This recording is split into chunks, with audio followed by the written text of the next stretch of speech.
अवैस भाई, आप आबाद के जो लॉ एंड ऑर्डर कमेटी है उसको भी देखते हैं।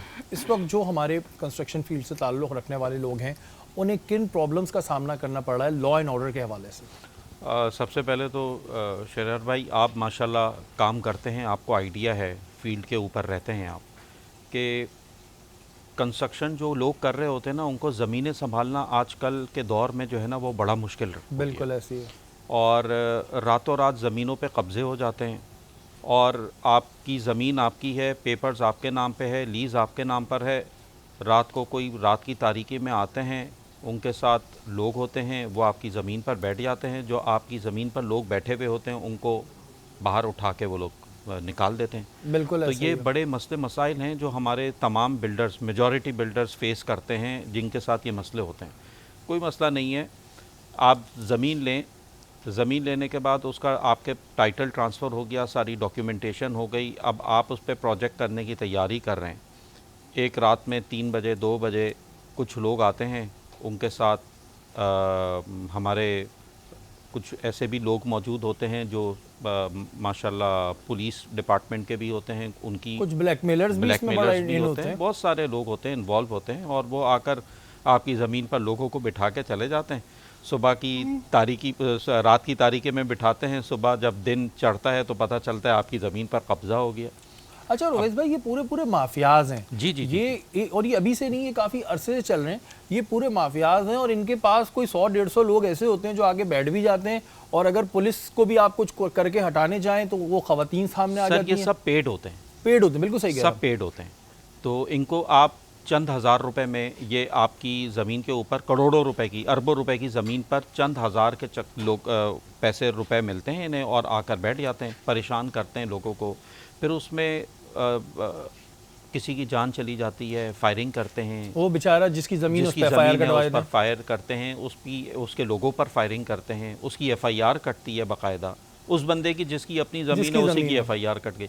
अब वो कोर्ट कचहरी में अपने आप को क्लियर करने में लगता है, वो ज़मीन का कब्ज़ा मजबूत होता चला जाता है। और आपको मालूम है, जब ज़मीन का कब्ज़ा एक दफ़ा मजबूत हो जाता है तो फिर आप सालों साल कोर्ट में लड़ते रहें, और आप जो हैं वो उसको जस्टिफाई करा ही नहीं सकते कि मेरी ज़मीन है, मेरी चीज़ है वो। अच्छा, मज़ेदार बात यह है कि आप एक ओनर है, ज़मीन का लैंडलॉर्ड है, आपको उसके हुलिये से पता लग रहा है, उसके काम से पता लग रहा है कि ज़मीन का मालिक है। बिल्कुल। एक वो लोग हैं जो कब्ज़ा करके बैठ गए हैं, उनके हुलिये से लग रहा है कि ये वाकई कब्ज़ा खोर हैं, क्लियर पता चल रहा है, मगर फिर भी उनकी सपोर्ट पुष्पनाही बड़े ऊपर की तरफ से होती है, तो उनको कोई हिला नहीं सकता। अच्छा, ये मैंने जो अब तक ऑब्जर्व किया है वो ये किया है, ये जो बेचारे हमारे बिल्डर्स हैं, ये इनको ब्लैकमेल करने के लिए ना टोले को रखा जाता है, ताकि फिर आप उनके पास जाएं जिन्होंने इस मसले को हल करना है, फिर वो बोलेंगे नहीं, एक बैठ के हल करते हैं। बैठ के हल करने का मतलब ये ज़ाहिर है उनको लेन देन करके मामलात करके, ज़ाहिर है जिसकी अरबों रुपए की ज़मीन अगर फंसी हुई है तो वो लाखों करोड़ों रुपए, तो 1 करोड़ रुपए तो खर्च करेगा, क्या करेगा? तो ये जो मसले जब आते हैं इस तरह के, तो जाहिर है क्योंकि आप तो पूरी कमेटी देख रहे हैं, तो औरों के भी आते हैं, तो फिर इसका सलूशन आप किस तरह करते हैं? देखिए, हमारी एक प्रॉपर कमेटी बनी हुई है जिसमें मैं कन्वीनियर हूँ, मेरे साथ सीनियर कन्वीनियर्स हैं, को कन्वीनियर्स हैं। तो हम बाकायदा, ज़ाहिर है हमारे पास कोई भी केस आता है, हम सिर्फ वो केस लेते हैं जो आबाद का मेंबर है। जो आबाद का मेंबर नहीं है उसका केस हम नहीं लेते। अच्छा, उसकी सबसे पहले हम वेरिफिकेशन करते हैं, अगर वो जेन्युइन केस होता है तो हम उसमें ज़ाहिर है अपना हिस्सा डालते हैं, और फिर इदारे हैं, डिपार्टमेंट्स हैं, हम उनसे वेरीफाई करवाते हैं, इदारों के पास जाते हैं, पुलिस के पास जाते हैं, रेंजर्स के पास जाते हैं, इन इदारों के पास जाते हैं, इनसे सपोर्ट लेते हैं। कई पुलिस अफसरान ऐसे हैं माशाल्लाह आज जो हमें सपोर्ट करते हैं, नो डाउट, बहुत अच्छे अफसरान हैं। आपके एडिशनल IG साहब भी हैं, IG साहब हैं, अच्छे लोग हैं, SSP साहिबान हैं, DIG साहिबान हैं, बहुत अच्छी टीम है, वो सपोर्ट करते हैं। उनको मालूम है ये जेन्युइन केस है, आबाद वाले कोई ऐसा केस हमारे पास लेकर नहीं आएंगे जो खुदा न खास्ता कोई 2 नंबर की हो। तो ज़ाहिर है हम उनके पास केस लेकर जाते हैं, वो हमारी सुनते हैं, सुनने के बाद हमारी हेल्प भी करते हैं।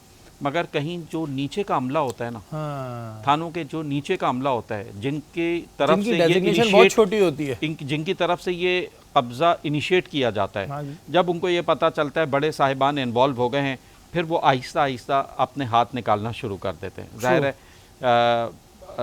सिस्टम का आई अंडरस्टैंड टोटली। सारी चीज़ें हैं आपके सामने और हैं। मैं ये चीज़ देखता हूँ कि जो ये कब्जे करवा रहे होते हैं ना, वो होते कोई इतनी बड़ी डेजिग्नेशन के लोग नहीं है, जी। लेकिन वो रास्ते सारे बता रहे होते हैं। सारे बता रहे होते अच्छा, इसमें एक चीज़ ये भी होती है कि जब हमने देखा है कि पुलिस भी खाली कराने जाती है तो इनकी कुछ औरतें मखसूस होती हैं जिन्हें आगे ले आते हैं। अच्छा, वो पुलिस पे पथराव करेंगी, अगर अनटिल अनलेस उनको कुछ हो जाए तो जी FIR बिल्डर पे कटवा दो। सर वो सब प्री प्लान्ड होता है, सब प्री प्लान्ड होता है। मुझे पत्थर मारना है, औरतों ने ये करना है। अच्छा, औरतें और बच्चे यूज़ होते हैं, ये इस्तेमाल टूल्स हैं होते इनके, हैं, टूल्स हैं वो इनके। इस्तेमाल होते हैं। जाहिर है जब स्टेट सामने खड़ी हुई है, पुलिस सामने खड़ी हुई है, अगर बच्चे और औरतें आ गए तो आप उनके ऊपर ना पथराव कर सकते हैं, ना लाठी चार्ज कर सकते हैं, ना उनको गोली मार सकते हैं, कुछ नहीं कर सकते।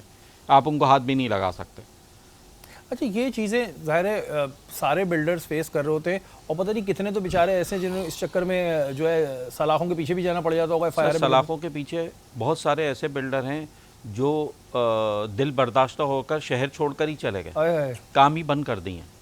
क्योंकि ज़ाहिर है किसी बहुत भी सारे आपने देखे होंगे प्रोजेक्ट्स ऐसे हैं जो 12-12 साल से बिल्डिंग्स खड़ी हुई हैं, उनका कोई नाम लेवा नहीं है, स्ट्रक्चर तैयार हुए हुए हैं, कंप्लीट नहीं हो रही। क्यों? क्या वजूहात हैं? बहुत सारी वजूहात हैं जिसकी वजह से कहीं कब्ज़े हुए हुए हैं, किसी के फ्लैटों पे कब्ज़े हो गए,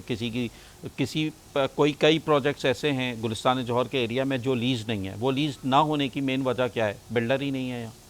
और बिल्डर भी ज़ाहिर है जो बेचारा काम करने आता है, जो लीगल काम कर रहा है, जो आबाद के मेंबर्स हैं जो काम कर रहे हैं, उन बेचारों को भी ज़ाहिर है हर कोई कानून कोर्ट कचहरियाँ नहीं भुगत रहा होता, पहली बार FIR कटती हैं। तो ये पूरा एक माफिया है जो कब्ज़ा करा रहा होता है, और इस पर अभी सुप्रीम कोर्ट की जानिब से भी सख्ती से अहकामात हुए हैं कि जी खाली कराई जाएँ ज़मीनें। और हम देखते हैं कि जब पुलिस आती है तो एक ड्रामा होता है, और वो ड्रामा अवैस भाई बिल्कुल सही कह रहे हैं कि पूरा प्लान्ड होता है, और ये बच्चे और औरतें जो है टूल्स के लिए होती है। लेकिन ज़ाहिर है कानून की अपनी एक रिट है, और इंशाल्लाह हम ये दुआ भी करेंगे कि ये चीज़ें ख़त्म हो